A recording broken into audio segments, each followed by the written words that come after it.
আসসালামু আলাইকুম everyone, welcome to Fatema food store. আজ আমি আপনাদের সাথে শেয়ার করব বিস্কিট রেসিপি। চুলোয় চা বসিয়ে এই বিস্কিটটি খুব সহজেই তৈরি করে নিতে পারেন, আর খুব সহজেই তৈরি করা যায়, আর রেখেও খেতে পারেন অনেক দিনের জন্য। খুব সহজেই তৈরি করা যায় আর খেতেও মাশাআল্লাহ দারুণ হয়। দেখুন, খুব সহজে এই বিস্কিটটি তৈরি করা যায় অল্প কিছু উপকরণেই। এখান থেকে ভেঙে আমি একটি দেখিয়ে দিচ্ছি বিস্কিটটা কতটা খাস্তা হয়েছে। দেখুন কতটা খাস্তা হয়েছে বিস্কিটটা। অসাধারণ একটি বিস্কিট রেসিপি নিয়ে হাজির হলাম আপনাদের সাথে। তাহলে আর কথা না বাড়িয়ে চলে যাচ্ছি পুরো রেসিপিতে। এখানে আমি একটি বোল নিয়ে নিয়েছি, এর মধ্যে নিয়ে নিচ্ছি 1 কাপ পরিমাণ আটা। এখানে আমি আরও 1 কাপ দেব, টোটাল 2 কাপ আটা নিচ্ছি আমি এখানে। এই যে আমি 2 কাপ আটা নিয়ে নিয়েছি। 2 কাপ আটার জন্য আমি এখানে আরও নিয়ে নিচ্ছি হাফ কাপ সুজি। দেখুন এখানে আমি হাফ কাপ সুজি নিয়েছি 2 কাপ আটার জন্য। সুজিটা আমি দিয়ে নিচ্ছি। এর সাথে আমি দিয়ে দিচ্ছি, দেখুন এখানে 1 চা চামচ তিল নিয়ে নিয়েছি এখানে আমি। আর দিয়ে দিচ্ছি, দেখুন এলাচের বিচিটাকে আমি গুঁড়ো করে নিয়েছি, এটাকে আমি দিয়ে দিচ্ছি। একটু বেশি পরিমাণে দিবেন, এতে করে ঘ্রাণটা খুব ভালো আসবে আর খেতে চমৎকার লাগবে। আরও দিয়ে নিচ্ছি আমি 2 চা চামচ ঘি। এখানে চাইলে যদি আপনাদের কাছে ঘিটা না থাকে, তাহলে আপনারা রান্নার সাদা তেল দিয়েও, সয়াবিন তেল দিয়েও করতে পারেন। দেখুন আমি 2 চা চামচ ঘি দিয়ে নিয়েছি। ঘিটা দিলে এই বিস্কিটটার ঘ্রাণটা খুব চমৎকার আসে, খেতেও দারুণ হয়। এবার আমি সমস্ত উপকরণগুলোকে মিক্স করে নেব হাতের সাহায্যে। দেখুন ঘিটাকে আমি ভালোভাবে ময়াম দেব, যাতে করে বিস্কিটটা খুব ক্রাঞ্চি এবং মুচমুচে হবে। দেখুন এভাবে আমি হাত দিয়ে ভালোভাবে আটার সাথে ঘিটাকে ভালোভাবে মিক্স করছি। দেখুন খেয়াল করে, এটা অবশ্যই আপনারা করতে চেষ্টা করবেন। এতে করে বিস্কিটটা খুব খাস্তা হবে খেতে। দেশ ও দেশের বাইরে যে যেখান থেকে আমার ভিডিওটি দেখছেন, আশা করি ভিডিওটি ভালো লাগবে। ভালো লাগলে লাইক, শেয়ার, কমেন্ট করে নিয়মিত চ্যানেলের সাথে থেকে চ্যানেলটিকে সাবস্ক্রাইব করে রাখবেন, আর পাশে থাকা বেল বাটনটি অন করে রাখবেন। এতে করে আমি যখনই নতুন কোনো ভিডিও আপলোড করব, সাথে সাথেই নোটিফিকেশন পাবেন সবার আগে। দেখুন এভাবে হাতের সাহায্যে ভালোভাবে আমি আটাটাকে আমি মিক্স করে নিচ্ছি। অবশ্যই এটাকে একটু সময় নিয়ে করতে চেষ্টা করবেন, আর এই বিস্কিটটা কিন্তু অনেক দিন রেখে খাওয়া যায়। দেখুন এর মধ্যে আমি দিয়ে দিচ্ছি 1 টেবিল চামচ গুঁড়া দুধ। এবার আমি এটাকেও মিক্স করে নিচ্ছি। আমি এবার দেখিয়ে দিচ্ছি ময়ামটা কেমন তৈরি হবে। এই যে দেখুন মুট করে নিচ্ছি, এই যে চাপ দিলেই ভেঙে যাবে এবং মুট করলে এরকম আস্ত হয়ে যাবে। এই পর্যায়ে বুঝতে হবে এর ময়ামটা ঠিকভাবেই হয়েছে। এবার আমি এটাকে সাইডে রেখে নিচ্ছি। এদিকে চুলো একটি প্যান বসিয়ে নিয়েছি, এর মধ্যে দিয়ে দিচ্ছি আমি হাফ কাপ চিনি। দেখুন যে কাপ মেপে আমি আটাটা নিয়েছি, একই কাপের আমি হাফ কাপ চিনি নিয়েছি আর হাফ কাপ পানি দিয়ে নিচ্ছি। এর মধ্যে দিয়ে দিচ্ছি আমি স্বাদ অনুযায়ী লবণ। এখানে আমি হাফ চা চামচ দিয়ে নিয়েছি। এবার আমি চিনিটাকে নেড়েচেড়ে একটু গলিয়ে নেব। জাস্ট বলক চলে আসা পর্যন্ত আমি অপেক্ষা করব। পুরোপুরিভাবে চিনিটা গলে আসলেই এটাকে চুলো থেকে নামিয়ে নেব।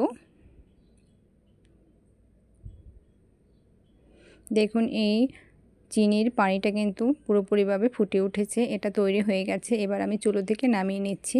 নামিয়ে এবার আটার মধ্যে ঢেলে দিচ্ছি। আমি অল্প অল্প করে দিয়ে নিচ্ছি। এটা বেশি একটা গরম না, হাত দিয়ে করা যায়। যারা করতে পারবে না তারা অন্য কিছু দিয়ে করে নিতে পারেন। এরকম দেখুন আমি আবারও পানিটা যেটুকু ছিল পুরোটা দিয়ে নিচ্ছি। এটা একটু গরমই মনে হচ্ছে, এজন্য আমি হাত দিয়ে করব না।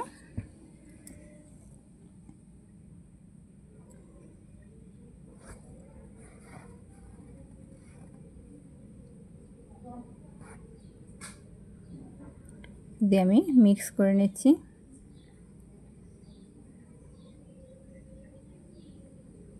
যারা একদমই হাতে গরম লাগাতে পারেন না তারা এভাবে করে নিতে পারেন। আবার অনেকে হাত দিয়েও করে নিতে পারবে, হালকা গরম, বেশি না কিন্তু অল্প গরম।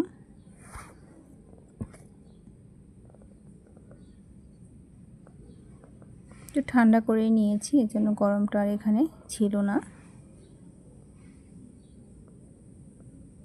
এবার আমি এটাকে ছাড়িয়ে নিচ্ছি। এবার হাত দিয়ে আমি ভালোভাবে মিক্স করে নেব। এটা কিন্তু একটু শক্ত শক্তই হবে, ডোটা নরম হবে না, কিন্তু ভয় পাওয়ার কোনো কারণ নেই, এটা একটু শক্তই হবে। আমি হাত দিয়ে ভালোভাবে মুথে নিচ্ছি এটাকে। এই ডোটা কিন্তু একটু শক্তই হবে, নরম হবে না। আমি ভালোভাবে মুথে নিচ্ছি এটাকে। আপনারা একটু ভালোভাবে মুথে নিতে চেষ্টা করবেন এটাকে, যাতে ডোটা ভালোভাবে মুথে নেওয়া যায়। দেখুন আমি হাতের সাহায্যে ভালোভাবে ডোটাকে মুথে নিচ্ছি। এবার আমি এই ডোটা থেকে 2 টুকরো করে নিচ্ছি। অর্ধেক আমি নিয়ে নিলাম, 2টো করে নিলাম। আমি একটি দিয়ে করে নেব প্রথমে, তারপরে 8 টুকরো দিয়ে করে নেব। এটাকে আমি সাইডে রেখে নিচ্ছি। এবার আমি একটি বোর্ড নিয়ে নিলাম, এর উপরে একটি ডো নিয়ে নিচ্ছি। এবার আমি এটাকে ডলে নিচ্ছি। এভাবে খেয়াল করে দেখুন, 2 হাত দিয়ে আমি এভাবে গোল করে নিলাম।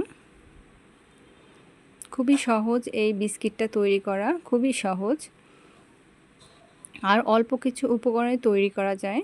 দেখুন এটা আমার হয়ে গেছে, এরকম করে নিলাম। এবার আমি কেটে নিচ্ছি।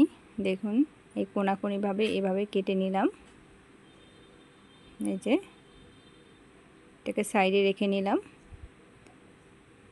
এটাকেও কেটে নিচ্ছি। এক রূপটা আমি কেটে নিচ্ছি। আমার মনে হচ্ছে এটা উল্টো দিকে নিয়েছি, আপনাদের দেখতে সুবিধার জন্য আমি এবারটাকে ঘুরিয়ে নিলাম। দেখুন এবার আমি এটাকে কেটে নিচ্ছি একে একে। দেখুন কিভাবে আমি কাটছি। এবার এরকম করে কেটে নিচ্ছি। দেখুন খুবই সহজ তৈরি করা, এরকম পাতলা পাতলা করে কেটে নিচ্ছি আমি এবার একটি দেখিয়ে দিচ্ছি।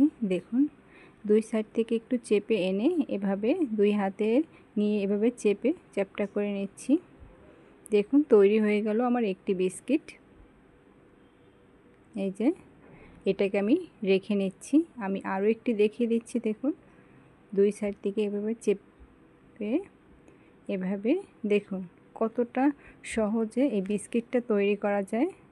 কোনো ঝামেলার দরকার নেই, খুব সহজেই এটি তৈরি করা যায় আর রেখে খাওয়া যায় অনেক দিন। দেখুন 2 হাতে একটু মোটা মনে হলে একটু চেপে লম্বা করে দিতে হবে। এরকম করে আমি বিস্কিটটা তৈরি করে নিচ্ছি। খেয়াল করে দেখুন এটা খুবই সহজ। একইভাবে আমার সমস্ত বিস্কিটগুলো তৈরি হয়ে গেছে। এবার আমি একে একে প্লেটে তুলে নিচ্ছি। দেখুন পুরো বিস্কিটগুলোই আমার তৈরি। এবার আমি চলে যাচ্ছি ভাজার জন্য। চুলো একটি প্যান বসিয়ে নিলাম, এখানে কিছুটা পরিমাণ রান্নার সাদা তেল দিয়ে নিলাম। দেখুন এটা মিডিয়াম টু লো আছে, এটাকে গরম করে নিচ্ছি। তেলটাকে গরম হয়ে এসেছে, এবার আমি একে একে বিস্কিটগুলোকে দিয়ে দিচ্ছি। চুলোর আঁচ অবশ্যই মিডিয়াম টু লো আছে করতে হবে, এটা হাই হিটে করা যাবে না। একবারে মিডিয়াম টু লো আছে এটাকে ভেজে নিতে হবে।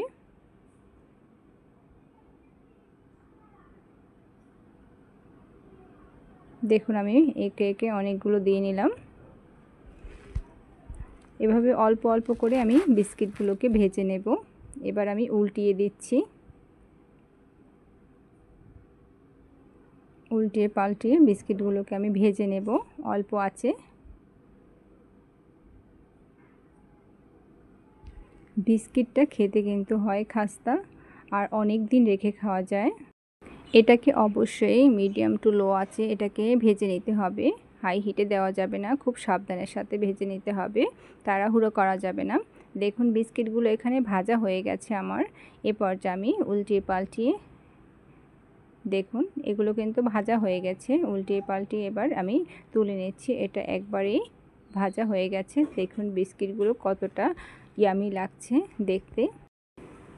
একে একে আমি তুলে নিচ্ছি। দেখুন এটা আমার হয়ে গেছে, বাকিটাকেও আমি তুলে নিচ্ছি। এবার বাকি বিস্কিটগুলোকে একে একে আমি তেলের মধ্যে আবার ছেড়ে দিচ্ছি আর এইভাবে ভেজে নেব।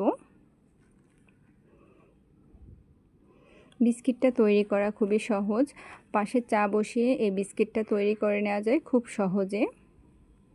দেখুন আমার পুরো বিস্কিটগুলোই তৈরি হয়ে গেল। দেখুন কতটা চমৎকার লাগছে বিস্কিটগুলো। দেখুন অল্প সময়ের মধ্যে এরকম বিস্কিটগুলো তৈরি করে নিলাম খুব সহজে। এরকম আপনারাও বাসায় চা বসিয়ে এই বিস্কিটটি তৈরি করে নিতে পারেন খুব সহজে। চায়ের সাথে আমাদের নিত্যদিনের সঙ্গী হয়ে গেছে এখন বিস্কিট। বিস্কিট ছাড়া যেন আমাদের চলেই না। আর এরকম বিস্কিট খুব সহজেই বাসায় তৈরি করে নিতে পারেন। আর বাচ্চাদের জন্য খুবই স্বাস্থ্যকর এবং অনেক উপকারীও। দেখুন আমি একটি বিস্কিট এখানে ভেঙে দেখাচ্ছি। দেখুন কতটা খাস্তা এবং কতটা ইয়ামি হয়েছে বিস্কিটগুলো। ভালো লাগলে অবশ্যই একটি লাইক দিয়ে পাশে থাকবেন। সকলে সুস্থ থাকবেন, নিরাপদে থাকবেন। আসসালামু আলাইকুম, আল্লাহ হাফেজ।